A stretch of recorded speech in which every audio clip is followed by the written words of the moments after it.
So let's welcome Scott McDonald, President and CEO of the ARF, and he'll bring up his panelists.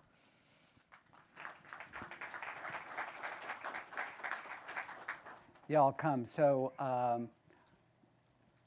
we have Katie from P&G, Alyssa from Google, Claudio from Comcast, and Brad from Facebook. So probably well known to many of you. They can give a little bit more when they speak as well. Sit wherever you like. I think we have a couple of slides to show you that kind of elaborate a little bit the concept We don't like to sit next to each other. of plumbing and pipeworks. Excellent. Super. Thank you. And Jane was at the meeting in Paris where these slides come from. But I was not. I think three of the folks on the panel were, so they can elaborate if I'm going astray. But I think the basic idea here is that a conceptual pipeworks or infrastructure for trying to achieve all the goals that are articulated in the manifesto in your packet involve, in varying mixes in different markets, a truth set of some sort that is conceived of as a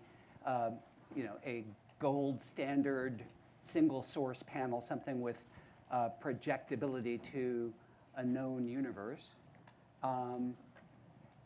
But that also needs to be integrated with publisher log data of high levels of granularity.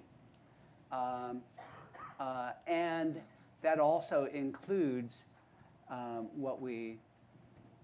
integration with sort of enhanced television data or granular television data that comes from an existing infrastructure, mostly from smart TVs and set-top boxes, that sort of brings back in the degree of granularity. Did I get that more or less right? Okay. And then this, of course, is the illegible but all-important slide. There were a couple of different frameworks proposed, and these are technical frameworks. I think Lisa, in the first panel, said this is an opportunity to re-architect the ecosystem. So think of this as an architectural blueprint. This is, and if you could imagine, a discussion about like how to rebuild ground zero or something where they, get a lot of architectural proposals. So this is one of a few that were considered. Nothing has been selected. It's a debate, but this is an architectural proposal. Since it is an eye test, I'd say on the I always get stage left and right wrong, but on this side of it are the, it's called measurement systems, and I think implied in that is both. There's one box that kind of represents the panel-based incumbent systems in many markets like Nielsen system, but next to it is a box that incorporates return path data. So those are kind of together in the kind of measurement of systems for measuring video distribution and those often are in the kind of always-on category in many markets. On the other side are the publisher log data, which are discrete and not always on, but are tagged campaigns, highly granular, and there are lines interconnecting them and channels, and then an output for kind of integration. So that's our visual display. I guess we can leave it up for any of you who really have great eyesight. But I'd like to start the conversation really with a very basic kind of question. I direct it really to Katie first off, being the marketer on this panel. And it harkens back a little bit to what we were talking about in the first panel of the day, of what in this day and age of outcome-based marketing, why do we still need to worry about unduplicated reach and frequency anyway? Why do marketers care? Why do marketers care about unduplicated reach and frequency? Thank you for the question. I'll lay up. Hey, look, I'd like to reframe the question a little bit in the terms of cross-platform transparency. As many of you may have heard from our Chief Brand Officer, Mark Pritchard, at Davos last week, what we really want is full measurement visibility into ad viewability or exposure and audience in platforms, across digital and TV. Now, why do we care about that? We care about that because it's the right thing to do by consumers. That's really what it is. Now, we all know our media industry is getting redefined by technology and consumer choice. You all know that. You're working in companies where things are getting disrupted, life is changing, fragmentation, explosion, streaming, media, OTT, measurement solutions. Consumers are leading the way, so you gotta respect them, we gotta follow them. Now, if we want to win in that environment, we gotta deliver great ad experiences. Now, what does that mean? What that means is we gotta deliver ads which are useful, interesting, not annoying, and we gotta count how many, how often, how long, and you can get to outcomes and do the greater, higher order analytics. But this is foundational to brand building. It is foundational to marketing. It is foundational to building businesses. It doesn't matter whether you're a performance marketer or a brand marketer, honestly. You are counting, you need to be planning, spending money wisely, allocating, attributing, optimizing, based on these very fundamental measures. When we do these right, Scott, we build businesses. We are profitable. We respect the consumer and the consumer rewards us. When we don't do these right, we waste money. So let's stop annoying consumers. Let's stop wasting money. Let's deliver great ad experiences. That's why we care for unduplicated reach frequency. But honestly, what we care for is cross-platform transparency. So both a consumer benefit and a marketer benefit. Absolutely. Let's talk about the proposed solutions, because it is complex. We probably don't have too many engineers in the audience. So could those of you who know the most about kind of what's been discussed thus far, I'm thinking here really of Alyssa and Brad, kind of talk a little bit about the schema and the kind of how we can actually solve for this in a way that honors consumer privacy, that looks for an engineering solution to the demands both of unduplicated reach and frequency, but also protecting privacy. Sure. Yeah, I mean, I think this has come up this morning, right? Where Jenny was even saying, I want measurement. I don't need to know all the people that contributed to that measurement. And I think it's really getting at that. So the WFA effort has been great because it's really bringing kind of cross-industry dialogue and collaboration together in an open way. And I do think there is agreement in doing that in a privacy-centric way that protects users. That's kind of at the core of it. And when we say privacy-centric, it really means that anyone kind of doing calculation within the system, they don't learn anything additionally than that they didn't know before other than the agreed upon outputs, right?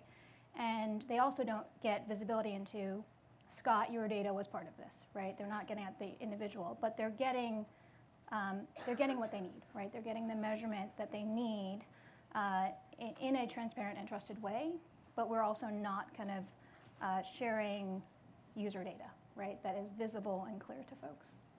So is that like a clearer line between measurement and activation? No. No. Because I think, because it is the case, and even if you look at like GDPR, it's actually not the case with CCPA, but there's a carve-out for measurement in GDPR, for example, and there's been carve-outs for measurement in the past. The reality is, though, that the distinction between measurement and activation is actually is pretty small, and it's hard to distinguish. And so I think when we're looking at this kind of privacy-preserving approach to how to do this, we can't enable the transfer of data, even if that company is a measurement company.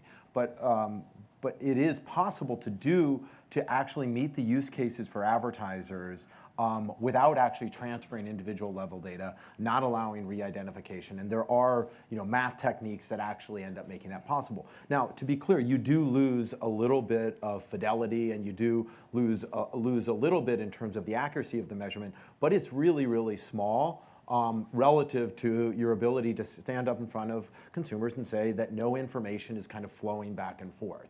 And so the idea is we can actually meet the use cases of advertisers without actually kind of transferring individual level data, which has been the historical way that kind of a lot of this stuff has been done, whether that be through frequency capping and such like that. But there is actually ways to do it.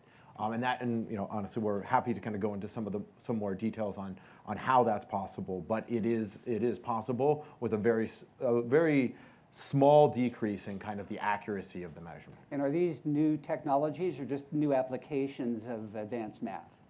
I don't know. They aren't really Interesting new. question. Yeah, I wouldn't say they're really new. Yeah, It's the not math that. is not new. Yeah. The Yeah. application from a technology Technology perspective perspective, is, yeah. Claudio, do you want to pipe in here about the? Well, I do think that we are at a stage where technology and decentralized processing and things like that are getting cost efficient enough where you can do these things.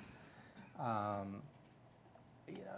think there's definitely a scientific component to it. I think where the challenge is when you start to blur the line between measurement and activation, is where it gets very protective and competitive, right?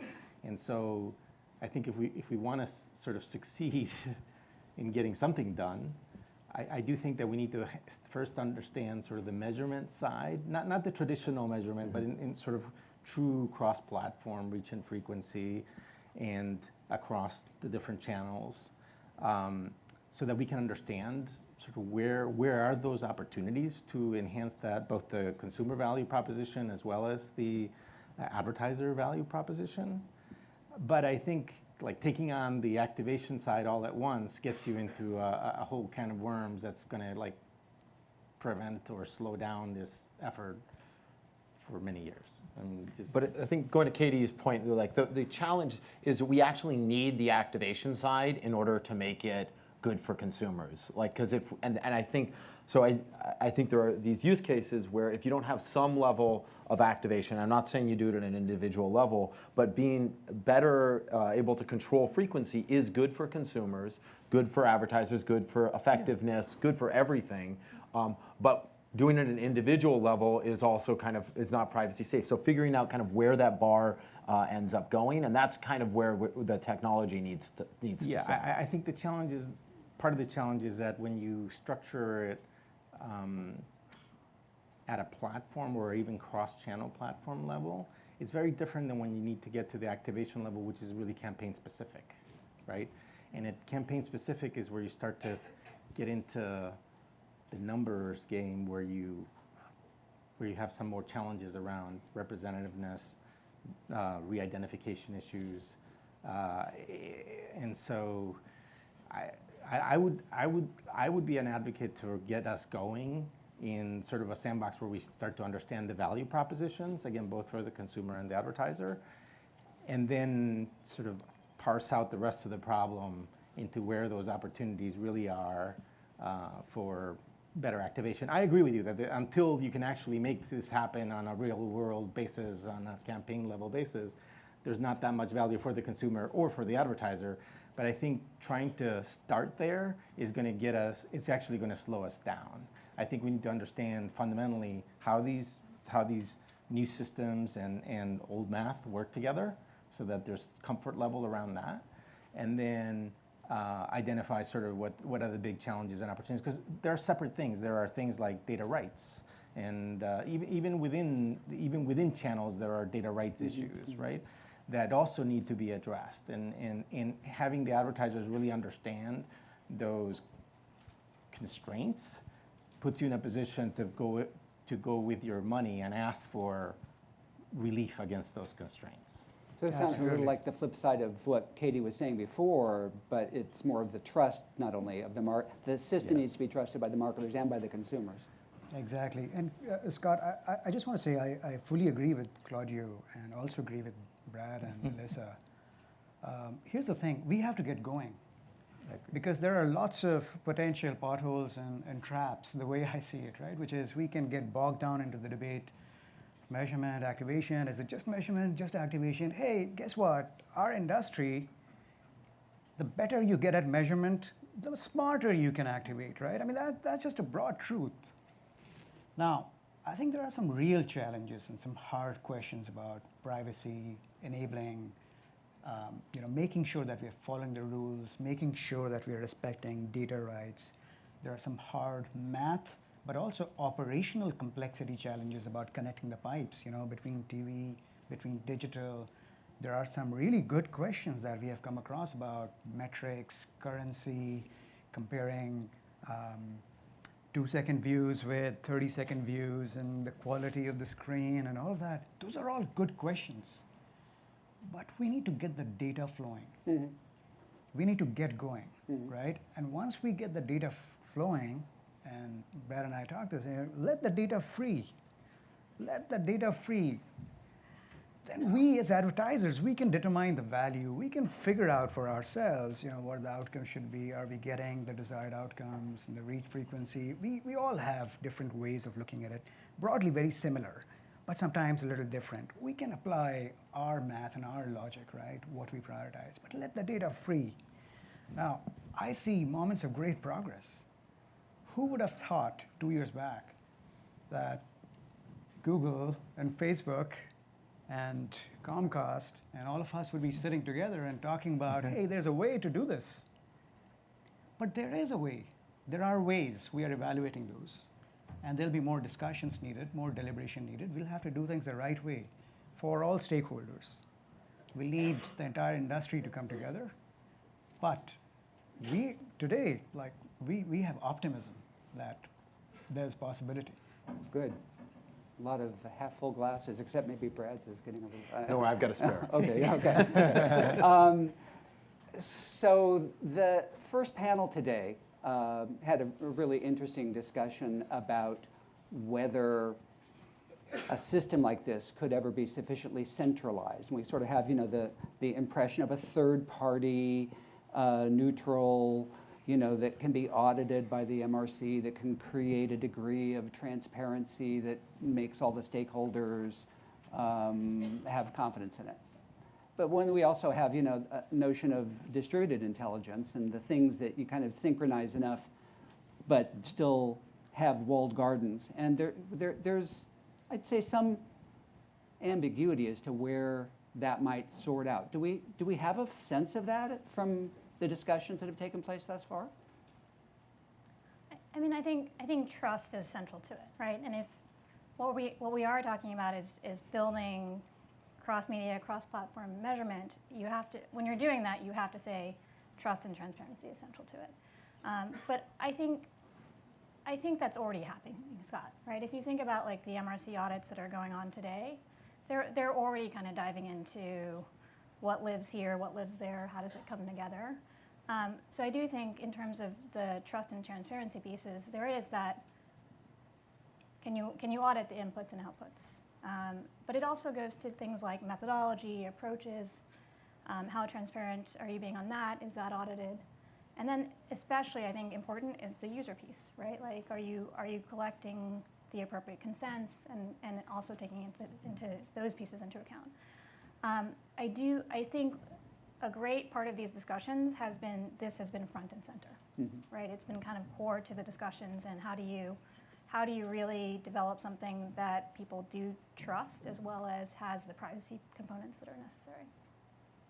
Yeah, I do think that there, I think Jenny was saying this, there needs to be a central, I want to call it a central system, but there needs to be an independent third party that is involved in the process. Now that doesn't necessarily, I think the natural way you think about it is everybody ships their data, all of their data to this third party, and they do all the processing, and then they magically can do anything. And I don't know that that's not probably the way it's going to work, but it's going to have a lot of the characteristics of that, where that third party will run methodologies that are audited by the MRC, that we know are consistent, that are good at bringing together different platforms and deduplicating reach and making sure that the frequency numbers are good and all that kind of stuff. And so there will be a third party involved, but it's not that all data necessarily sits at a third party, which is kind of different than we've kind of our mental model for how a lot of this has kind of worked in the past. But it still has the same effect, that the third party makes sure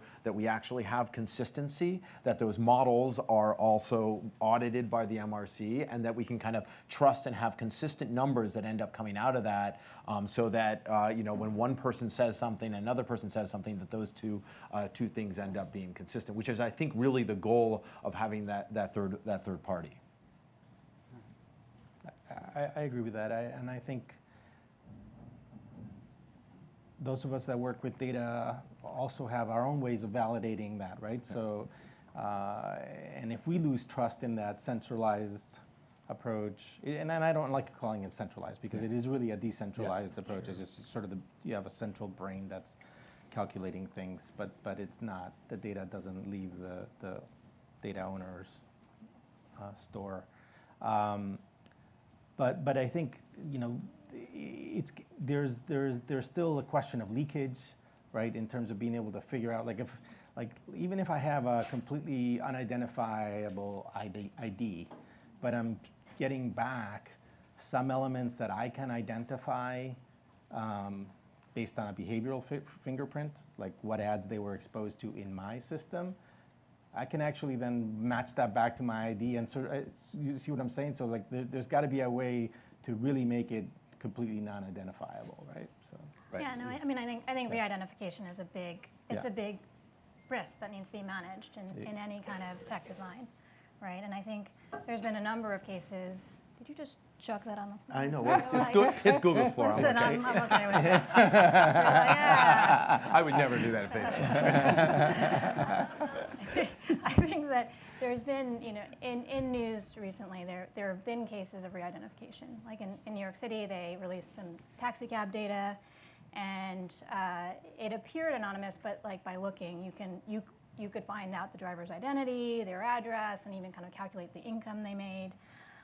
So certainly, it's an issue and a concern, and when as this group kind of continues to work on the design, that has to be taken into account. Yeah, and I think it's fair, and you have typically the people that have done this kind of re-identification have been university PhDs. Okay, so this is not companies with huge engineering resources like Google or Facebook would have. So if an engineering PhD in a college can re-identify from a data set that they weren't familiar until they started using, it certainly raises the concern around being able to have far more sophisticated companies be able to manipulate the system. And so that's what I do agree that it comes back to trust, right?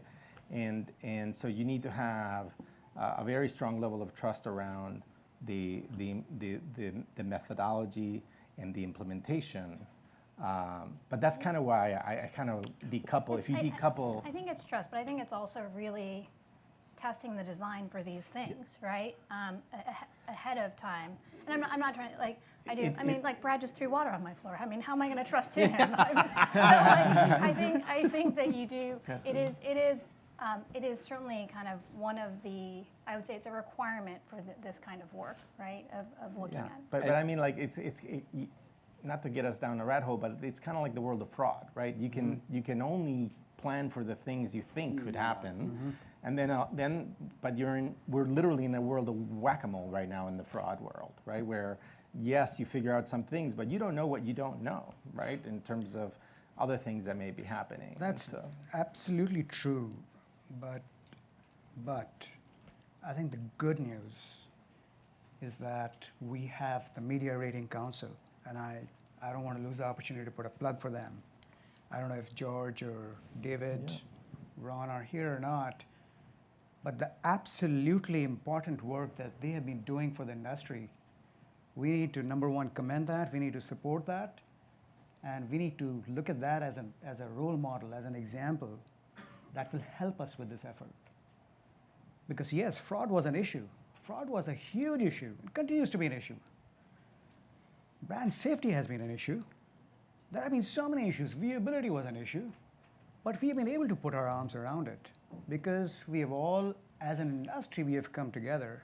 We've had our debates, we've had our little disagreements, but we've been able to come together and agree as an industry that there are certain standards that we trust, and honestly, the government trusts, that we trust, right? And that we will abide by. So I think with the support of the MRC and the support of other industry associations, I'm sure, I don't know if Bill is here from the ANA. WFA has been spearheading this globally, so there are efforts that are going to be happening in other markets as well. But in the United States, the ANA, the MRC, we have their support, and they will help us with this. And we will have to break new ground. We will have to understand how some of these things work because we are treading new waters here. But I'm very optimistic that we can do it.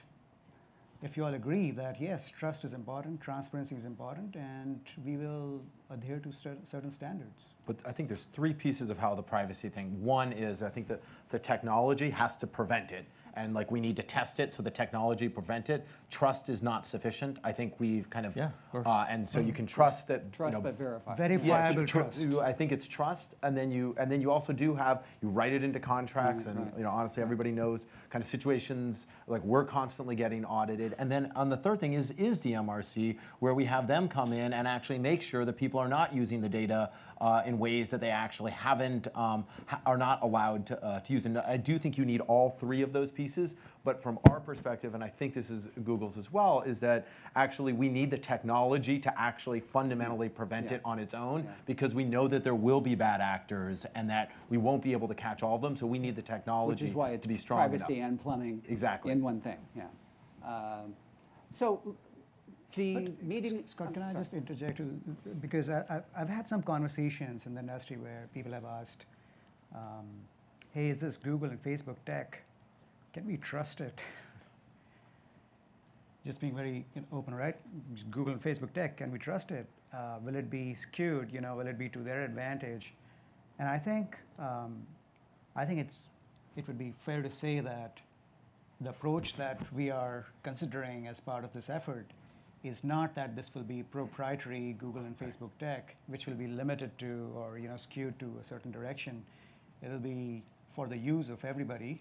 It'll be vetted. It'll be something that can be trusted. Yeah. Well, transparency is a key part of it. So I think that's very important. An important piece of this is it can't be too painful for somebody to actually end up using the tech, because as you pointed out, Facebook and Google could afford to actually do something very complicated. It needs to be a simple implementation so that it's actually possible for large publishers and small publishers to all be using the same system, as opposed to like there's actually any kind of difference in it. I think openness in addition to kind of trust and transparency is core. Yeah. So at the meeting in Paris, there was discussion. Of course, those are very different markets, some with different structures for television and digital measurement already. But there were talks of doing pilots of the proposed systems and sort of moving to a pilot test stage in different markets.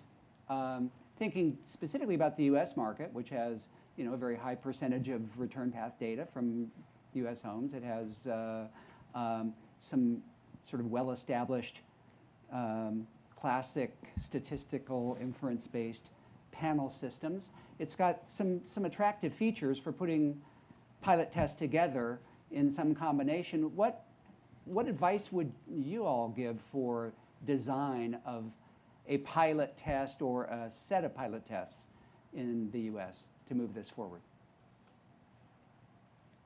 I'm actually going to point to Katie, because I think ultimately the advertiser is the one that is driving that. I mean, I think from our perspective, we have certain requirements, but then where we go from there is really up to the advertiser and agency community that kind of directs where we go.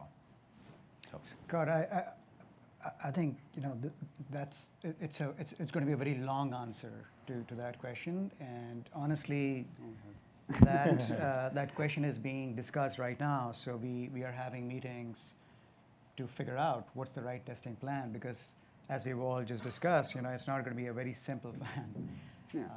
What's Until you break important it is up. that it is scalable. What's important is that it includes different stakeholders, so that it's not just X or Y, that we bring in digital, we bring in TV, we accommodate different ad units and formats, and we are thinking ahead of the future. So it's a little future-proofed. But we may need to start small, get the data flowing, start some work, have the water move through the pipes, and then build on top of that. So we'll need to be thoughtful on that. So I don't have any specific details to share because it's being discussed yet. But The concept of breaking it into some workable parts rather than trying to do one big Megillah, Absolutely. that's an important start. Absolutely. And we know that, you start too big and then something fails and then everybody points to that and say, well, it's not going to work. We want to start small. I think we have broad agreement across stakeholders. I think we need to do more work to bring in even more stakeholders. And we need to listen. We need to educate ourselves. We need to elevate this onto the agenda of very senior leaders. And we need to take it from there. Okay. And if anyone wants to ask questions and come up to the mic, do that. In the meantime, let me return to something that Jane touched on in her opening remarks, which is the kind of dual demands of content measurement and ad measurement, which sometimes don't always move in sync and have somewhat different characteristics and attributes. How do you folks think about that in this context? And is there a priority of one or another, or are they both needed? Well, they're both needed. Okay. First, because on the content side, it's really more of serving the planning function and the research function. On the activation side, you really do need to be able to execute on all the way down to a campaign level, and those are going to be different sets of requirements too. Especially because you have very different environments, both content, context, but also the level of competitiveness in terms of, on TV, maybe you have a few thousand major advertisers, but on the digital platforms, you have literally millions of advertisers, right? And they're all competing for attention for the same viewers, right? The same eyeballs. So the campaign level one is a very different problem to solve, and it has other elements relative to scale and accuracy and other challenges. But I think in terms of how you break it up, I think maybe you start by looking to do something, because you need the breadth of participation, right? So you say, look, P&G is going to take the lead. There's going to be 10 campaigns we're going to do, and we're going to ask as many of our partners to participate, right? Because without the breadth, then you're not solving the problem, right? You're just sort of figuring out the math underneath it, but if you don't get broad participation, it's going to be a big challenge. I see we have a question from Leslie. I don't hear, There you go. it goes. Yeah. So I love the scope. I love the scope. It starts with Belinda, like worldwide, but I know that what you're willing to pay for research is directly related to how much money is going to be generated by the advertising itself and the sales. So what we can afford here in the U.S. is really different than what you can afford in every country. And when you think of this WFA, which I think is wonderful, but how many countries can you actually stand up? Let's say we're talking about what you're planning to build. I can see building that in the U.S., but can you build that in, pick a tiny country? After you get to the fifth country, you're talking about something very, very, very different. It's 1-2% of the U.S. market. Like, it's just so tiny that how do we imagine building what you're building so that it's capable to function in other countries? if it, like to me, there's a whole element here. We're all researchers, and we know that we're going to be constrained by by what can be afforded. So how are you also thinking about that in A little like Brad's relationship point to of these requests smaller and demands publishers. and hopes and dreams that we all want to satisfy but are complicated? Okay. I mean, it's definitely, we talked a lot about this at the, in the Paris thing. And it wasn't all fun in Paris, by the way. They put us in a basement. It's always how it goes. Literally in a basement.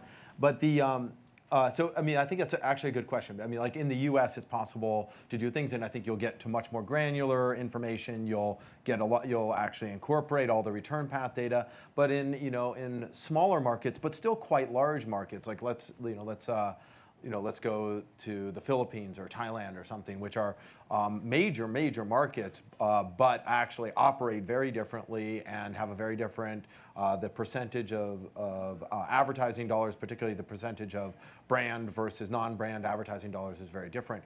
I think the answer will be a little bit different, and you will actually consider cost. You may not build as big a panel, a cross-media panel, in order to do that validation. You may make some concessions and stuff, but that's exactly what happens across all of these markets today already. It happens in JICs. The JICs actually, depending on how they operate, actually make decisions based on how much money they're going to have. And I think this will be that same kind of trade-offs that will end up being made in each market. It's fine for you as a media company to say that, but when the advertiser says, I want this across every country, I just, like, that makes me concerned, that we're, like, the US can't fund what's happening in Yeah. Thailand. No, And they, you know, like how that Yeah. all works And I think somehow. there is going to, I mean, I think the benefit of this effort is it kind of sets up a global framework, which honestly makes it easier for smaller markets, because in some smaller markets, it's going to be very hard to say, like, oh, I'm going to get Facebook and Google and like all of these parties to come together for my market and agree on a way to work together. So I think this actually helps smaller markets in that it starts setting up a framework that is already established and agreed upon. I agree, though. I think there are going to be local market nuances, right? And if the market isn't that large, there's going to be adjustments.